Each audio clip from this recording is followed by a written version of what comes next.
వెనకటికి నేను అంటున్నా కదా. రాకేష్ రెడ్డి గారు చెప్పండి.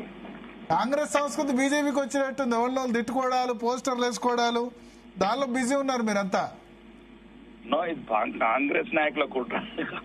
నేను ఇప్పుడు రాము ఉన్నాడు కదా, ఇప్పుడు అది కాంగ్రెస్ నాయకులు. ఎందుకంటే రేవంత్ రెడ్డి గారు వేడి నుంచి అంత కాంగ్రెస్ కూడా ఇట్లా అయిపోయింది అది. కాబట్టి ఇట్లాంటి ప్లాన్ ఒకటండి, బీజేపీకి దాని చరిత్ర వేరు, దాని చరిష్మా వేరు, దాని రాజకీయ విధానం వేరు. నేను తప్పు పట్టట్లేదు, కాంగ్రెస్ తప్పనట్లేదు. కానీ భారతీయ జనతా పార్టీలో ఈరోజు ప్రపంచ దేశాలు కూడా అంటే జనరల్ గా ఏంటంటే సుమారు 14 కోట్ల మంది కార్యకర్తలు, చాలా మంది కార్యకర్తలు మీరు ఎక్కడైనా చూడొచ్చు. సెక్యులర్ పార్టీకి ఉన్న కార్యకర్తల్ని, భారతీయ జనతా పార్టీ కార్యకర్తలు మీరు గ్రామీణ ప్రాంతాల్లో చూడండి. చాలా మంది కింది తరగతి వాళ్ళు, సామాన్య మధ్యతరగతి కార్యకర్తలు. ఎందుకంటే they love the country and the ధర్మ. అదే కాబట్టి ఏంటంటే ఇది ఒక రకమైన పద్ధతి గల పార్టీ. కాబట్టి దయచేసి నేను గొడవలు కోవట్లేదు, సోదరుడు చెప్పినట్టు. కానీ ఎనివో ఏదైనా కానీ ఈ రోజు డిస్కషన్ పవన్ కళ్యాణ్ గారు కాబట్టి పవన్ కళ్యాణ్ గారు తన విధానాలు, సిద్ధాంతాలు ఒకవేళ అనుకుంటే ఈ రోజు ఎట్లా అయిపోయింది, నెక్స్ట్ టైంకి అప్లై చేసుకోవచ్చు. అతను సభలు పెట్టుకోవచ్చు, ప్రచారం చేసుకోవచ్చు, దానికి ఎటువంటి. కానీ ఎవరైనా పవన్ కళ్యాణ్ అయినా, ఇంకే కళ్యాణ్ అయినా, ఈ దేశంలో ఉన్న ఏ ఇతర వాళ్ళైనా మేము వాళ్ళని గౌరవిస్తాం, మమ్మల్ని వాళ్ళని గౌరవించమంటాం తప్ప మేము ఎవరిని. కానీ హైదరాబాద్ మాత్రం ఎవ్వరు ఎన్ని చెప్పినా తెలంగాణ ప్రజలు అమాయకత్వానికి గురి కాకూడదు.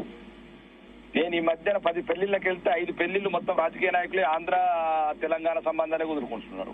కాబట్టి ప్రజలు కూడా మీరు గమనించండి, మీరు ఎన్నుకున్న నాయకులు పిల్లలేమో ఆంధ్ర వాళ్ళని చేసుకుంటున్నారు అన్నప్పుడు మీరు ఇట్లాంటి విషయం జిమ్మకు, రాజకీయ నాయకులు జిమ్మే విషయాన్ని మీరు జీర్ణించుకోకండి. వీళ్ళు మన ప్రజల గురించే విషయం జిమ్ముతారు, తర్వాత సంబంధాలు కలుపుకుంటారు, వ్యాపారాలు కలుపుకుంటారు, కలిసి 60 అంతస్తుల బిల్డింగ్లు కడతారు కోకాపేట్ల. వీళ్ళందరూ ఒకటే. కాబట్టి మనకేదైనా అస్తిత్వానికి దెబ్బొచ్చినప్పుడు, మనకేదైనా అవమానం జరిగినప్పుడు మన కాళోజీ గారు అంటే ఎవరైనా సరే దేశంలో కాదు ప్రపంచంలో ఎవరినైనా ఎదుర్కొంటాం భరత్ మేము. కాబట్టి దీని గురించి అనవసరంగా లేనిపోయిన అపోహలు సృష్టించడం కాదు. ఎవరి రాజకీయ వ్యవస్థలు వాళ్ళు చేసుకోవచ్చు.